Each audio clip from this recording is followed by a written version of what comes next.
इस वीडियो में वर्ग 10 बोर्ड परीक्षा की तैयारी के लिए गणित के ऑब्जेक्टिव मॉडल सेट 1 के प्रश्नों का उत्तर विस्तार से समझ के साथ करने वाले हैं।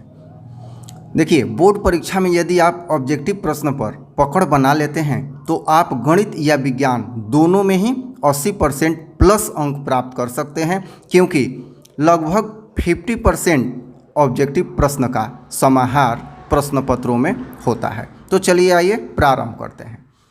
पहला प्रश्न है, यदि साइन थीटा बराबर कॉस थीटा तो थीटा का मान। देखिए, इसका उत्तर हम आसानी से दे सकते हैं कि थीटा बराबर 45 डिग्री होगा, क्योंकि 45 डिग्री पर साइन थीटा और कॉस थीटा दोनों का मान बराबर होता है। किंतु बनाने का तरीका क्या है? देखिए, यहाँ पहला का कैसे हल करेंगे।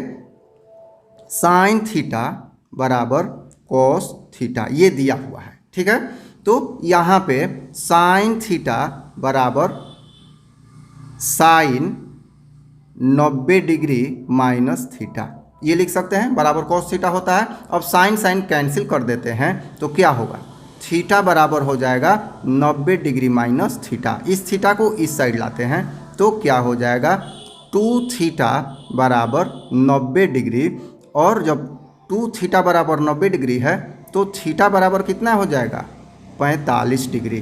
तो ये उत्तर निकालने का सही तरीका है, किसी भी एंगल के लिए हम ये अप्लाई कर सकते हैं। चलिए, तो यहाँ क्या हो जाएगा, विकल्प दिया हुआ है पहला का डी, तो यहाँ होगा डी 45 डिग्री। दूसरा का, एक वृत्त का व्यास 14 सेंटीमीटर है, इसकी परिधि होगी। देखिए, यहाँ वृत्त का व्यास दिया हुआ है, अर्थात दूसरा नंबर प्रश्न में डी दिया हुआ है क्या, 14 सेंटीमीटर, ठीक है। तो स्पष्ट है कि आर क्या हो जाएगा, आधा 7 सेंटीमीटर। आगे बढ़ते हैं, परिधि पूछ रहा है यहाँ। देखिए, परिधि, तो परिधि हम जानते हैं 2 पाई आर होता है, परिधि 2 पाई आर होता है। तो 2 गुना 22/7 गुना 7, 7 से 7 कट गया, क्या हो गया परिधि बराबर 22 दूनी 44 सेंटीमीटर। तो यहाँ देखते हैं कि डी दिया हुआ है 44 सेंटीमीटर, तो दूसरा का आंसर हो जाएगा डी। अब तीसरा नंबर प्रश्न यहाँ कह रहा है, बिंदुओं कोऑर्डिनेट ज्योमेट्री से है -5,7 और -1,3 के बीच की दूरी निकालें। तो ये सूत्र आप दूरी का सूत्र जानते हैं, क्या जानते हैं, x2 - x1 whole square plus y2 - y1 whole square, ये सूत्र होता है। तो यहाँ इसी पे हम अप्लाई कर देते हैं, क्या हो जाएगा। देखिए, यहाँ x2 ये, x1 ये, y2 ये, y1 ये, तो यहाँ हो जाएगा -1 minus minus plus 5 square plus यहाँ हो जाएगा 3 - 7 स्क्वायर, और अंडर रूट है तो इसको अंडर रूट करना पड़ेगा। अब ये हो जाएगा 4 स्क्वायर अब प्लस माइनस 4 स्क्वायर, तो क्या हो जाएगा, 4 चौका 16 या 4 चौका 16, माइनस है तो प्लस हो जाएगा। तो 16 16 क्या हो जाएगा, 32 अंडर रूट, और 32 का हम जानते हैं कि क्या होगा, 4√2। तो यहाँ पे 4√2 हो गया। ये आंसर कौन सा होगा, यहाँ सी दिया हुआ है 4√2, ये सही आंसर होगा तीसरा का। अब चौथा नंबर देख लिया जाए। कह रहा है कि द्विघात समीकरण bx² + ax + c बराबर 0 के मूल समान है। देखिए, यहाँ मूल समान है, ये आपको याद रखना होगा कि मूल बराबर हैं, बराबर तथा भिन्न है और कोई मूल नहीं है, ये तीन कंडीशन होता है। तो यहाँ कह रहा है मूल समान है अर्थात बराबर है, तो क्या होगा यहाँ बराबर में, यहाँ होता है विवेचक बराबर 0, अर्थात b² - 4ac बराबर 0। तो यहाँ हो जाएगा विकल्प ए, b² - 4ac बराबर 0। तो मूल क्या होगा, समान होगा।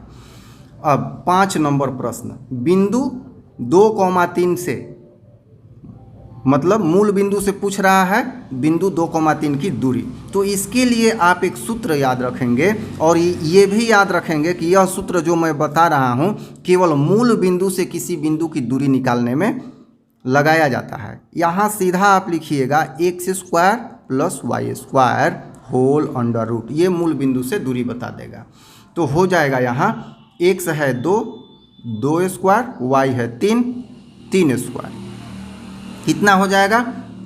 हो जाएगा यहाँ 4 और 9 13,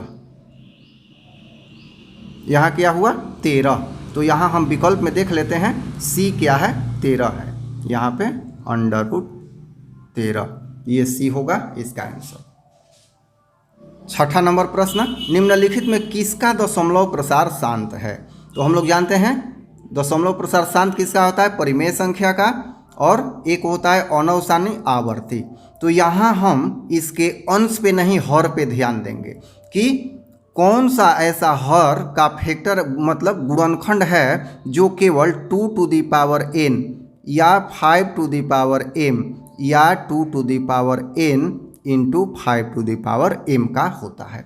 तो 15, ये 5 गुना 3, इसमें 3 आ रहा है, ये नहीं होगा, ये भी नहीं होगा, इसके भी फैक्टर में 2 और 5 के अलावे और आ रहा है, यहाँ है 8। तो 8 बराबर क्या होगा? 2 गुना 2 गुना 2 अर्थात 2 टू द पावर 3। तो ये इस रूप का हो रहा है। तो इसलिए ये जो विकल्प ए है इसका दशमलव प्रसार जो है क्या है? शांत है। तो छठा का हो जाएगा विकल्प ए। सातवां नंबर प्रश्न देखा जाए, बिंदुओं -2, 3 और 4, 1 को मिलाने वाली रेखाखंड के मध्य बिंदु का नियामक है। यहाँ 4 विकल्प दिया हुआ है। तो सातवां नंबर प्रश्न कैसे सॉल्व करेंगे? मध्य बिंदु का निर्देशांक क्या होता है?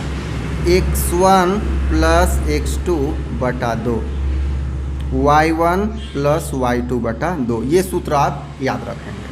अब चलिए इस पे हल कर लेते हैं। तो क्या होगा? -1 प्लस 4 बटा 2, यहाँ -2 है तो -2 पुट करेंगे, ये -2 प्लस 4 और 3 प्लस 1 बटा 2। तो ये क्या हो जाएगा? ये हो जाएगा 2 बटा 2, 4 बटा 2। ये कटेगा 1, ये कटेगा 2, क्या हो गया यहाँ? 1, 2। तो विकल्प में खोजते हैं कहाँ दिया हुआ 1, 2। तो ये है पहला ए, 1, 2। आठवां, एक लंब वृत्तीय बेलन जिसकी त्रिज्या r तथा ऊंचाई h है का वक्र पृष्ठीय क्षेत्रफल क्या होगा? अब देखिए यहाँ 8वां प्रश्न में वक्र पृष्ठीय क्षेत्रफल पूछ रहा है। तो बेलन का वक्र पृष्ठीय क्षेत्रफल क्या होता है? होता है यहाँ 2πr इंटू h, वक्र पृष्ठीय क्षेत्रफल 2πrh। यहाँ r है त्रिज्या, h है ऊंचाई, तो ये अब विकल्प सीधा खोज लेंगे 2πrh। तो विकल्प क्या है? बी। इसमें बी विकल्प जो है ये सही होगा। 9 नंबर प्रश्न, सेक 60 डिग्री का मान है। तो ये तो याद करने वाला प्रश्न है। सेक 60 डिग्री बराबर क्या होता है? सी, यहाँ 2 हो जाएगा। अब 10 नंबर, सार्व अंतर डी हो सकता है। यहाँ सार्व अंतर देखिए एपी से प्रश्न है, तो सार्व अंतर धनात्मक, ऋणात्मक, शून्य, इनमें से सभी। तो एपी के लिए एक बात याद रखना है कि सार्व अंतर धनात्मक भी हो सकता है, ऋणात्मक भी हो सकता है, शून्य भी हो सकता है। देखिए यहाँ सार्व अंतर जब यहाँ पे हम लेते हैं 10 नंबर,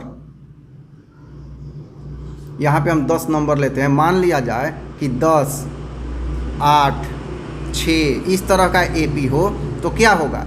ये घटता जा रहा है, तो ये निगेटिव सार्व अंतर इसका आएगा। अब यही 2, 4, 6 अगर इस तरह से है तो इसका पॉजिटिव सार्व अंतर आएगा।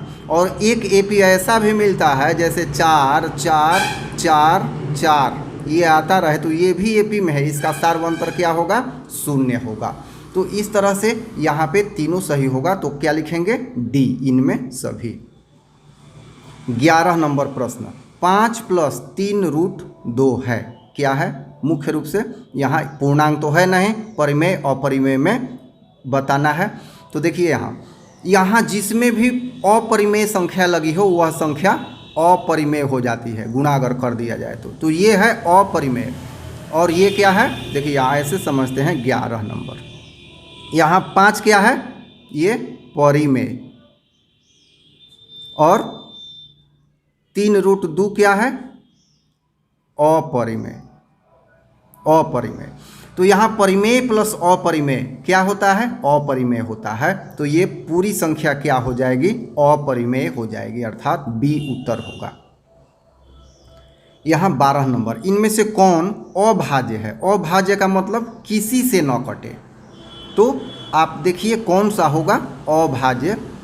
यहाँ स्पष्ट है कि 9 7 63 और ये 3 से है, ये 4 से 7 से दोनों से है। यहाँ जो 71 है ये अभाज्य है, ये किसी से नहीं कटता है, अभाज्य संख्या है। तो आंसर हो जाएगा सी।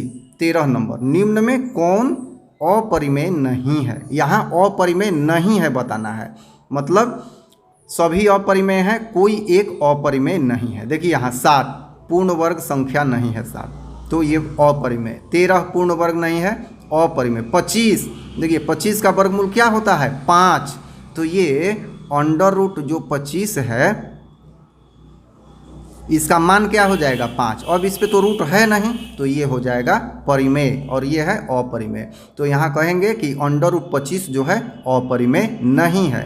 आंसर होगा सी। प्रश्न नंबर 14 कह रहा है कि निम्नलिखित में किस परिमेय संख्या का दशमलव प्रसार शांत है? तो दशमलव प्रसार शांत कब होगा? 2 to the power m, 5 to the power m या 2 to the power n into 5 to the power m के स्वरूप का कौन सा हो? Q हो, अर्थात हर हो। तो हर देखते हैं, ये तो 3 है, कट भी नहीं रहा है। यहाँ पे 60 है, 3 है इसमें, ये नहीं होगा। 7 5 35, 7 है, ये नहीं होगा। यहाँ 160 हो सकता है, तो चेक किया जाए। 16 गुना 10 होगा, 16 गुना क्या होगा? 10 होगा। तो 16 में यहाँ जब हम करेंगे तो हो जाएगा 2 गुना 2 गुना 2 गुना 2, 4 2 होगा, और 10 में क्या होगा? 2 होगा और 5 होगा। तो यहाँ हम देख रहे हैं कि 2 और 5 के अलावे कोई नहीं है। तो यहाँ ये हो जाएगा 2 टू द पावर 5 इंटू 5 का पावर 1। तो ये होगा, ये क्योंकि 2 to the power n into 5 to the power m के रूप का है, तो ये बी नंबर 11/160, ये इसका दशमलव प्रसार क्या होगा? शांत होगा। 15 नंबर प्रश्न, 2 लगातार सम संख्याओं का महत्तम समापवर्तक अर्थात HCF लगातार सम संख्या है। तो देखिए 2 लगातार सम संख्या का मतलब क्या? जिसमें 2 से भाग लग जाए, और 2 लगातार है तो एक 8 होगा, तो एक क्या होगा? 10 होगा, या एक 12 होगा तो दूसरा क्या होगा? 14 होगा, इस तरह से।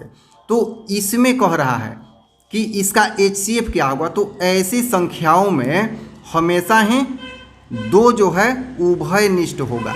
2 क्या होगा? उभयनिष्ठ होगा। तो 2 लगातार सम संख्याओं का मस अर्थात HCF क्या हो जाएगा?